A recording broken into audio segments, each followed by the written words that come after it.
Life గురించి ఈ విషయాలు నేర్చుకోవడానికి నాకు 10 ఇయర్స్ పట్టింది, కానీ నేను మీకు 1 మినిట్ లో నేర్పిస్తా.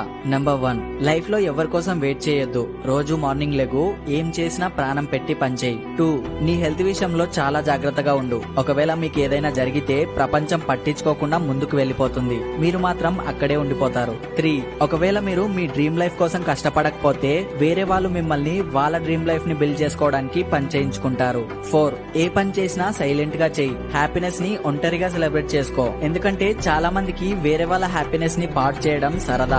5, అయిపోయిన దాని గురించి ఆలోచించకు, దాని నుంచి నేర్చుకుంటూ ముందుకు వెళ్ళు. 6, ఎవరు నిన్ను లెక్క చేయరు, ప్రతిరోజు నిన్ను నువ్వు బెటర్ చేసుకోవడానికి కష్టపడు. 7, మీరు ఏ లైఫ్ అయితే లీడ్ చేయాలనుకుంటున్నారో అలాంటి లైఫ్ లీడ్ చేయని వాళ్ళ సలహాలు తీసుకోకండి. 8, నీ ఎమోషన్స్ ని కంట్రోల్ చేసుకో, పీస్ఫుల్ మైండ్ అన్నిటినీ హ్యాండిల్ చేయగలదు. 9, ఒకవేళ ఎవరైనా మీకంటే బెటర్ గా ఉండేవాళ్ళు మీకు దొరికితే వాళ్ళతో పోటీ పడే కన్నా వాళ్ళతో అమ్మా నాన్న ప్రేమలో ఉన్న తేడా. నువ్వు నేను పెళ్లి చేసుకుని ఒకటయ్యాం, పిల్లల్ని కన్నాం.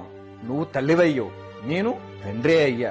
నువ్వు పిల్లల ఆలనా పాలనా చూసుకుంటే నేను పనిలో బయట కష్టపడ్డా. నువ్వు అమ్మ చేతి గోరుముద్దవయ్యావు, నేను సంపాదించే నాన్నగా ఉండిపోయా. పిల్లలకి దెబ్బ తగిలితే ఆప్యాయంగా నువ్వు దగ్గరికి తీసుకుని ప్రేమమూర్తివయ్యావు. నేను జాగ్రత్త చెప్పి చేదస్తపు తండ్రినయ్యా. పిల్లలు తప్పు చేస్తే నువ్వు వెనకేసుకొచ్చావు, నేను కోపంతో మందలిస్తూ పిల్లల్ని అర్థం చేసుకోలేని తండ్రినయ్యా. పిల్లల సంతోషంలో నువ్వు ఒక మంచి మిత్రుడు అయ్యావు, నేను మందలించడం వలన కోపిస్తే తండ్రినయ్యా. నీ కన్నీళ్లలో పిల్లలు ప్రేమను చూశారు, కానీ నా ప్రేమలో కోపాన్నే చూశారు. నువ్వు చందమామలాగా చల్లగా కనిపిస్తావు, కానీ నేను మండే సూర్యుడిలా కనిపిస్తా. పిల్లలు నన్నెప్పుడు మందలించే తండ్రిగానే చూశారు. తండ్రి పిల్లల్ని ఎప్పుడూ గొప్ప స్థానంలో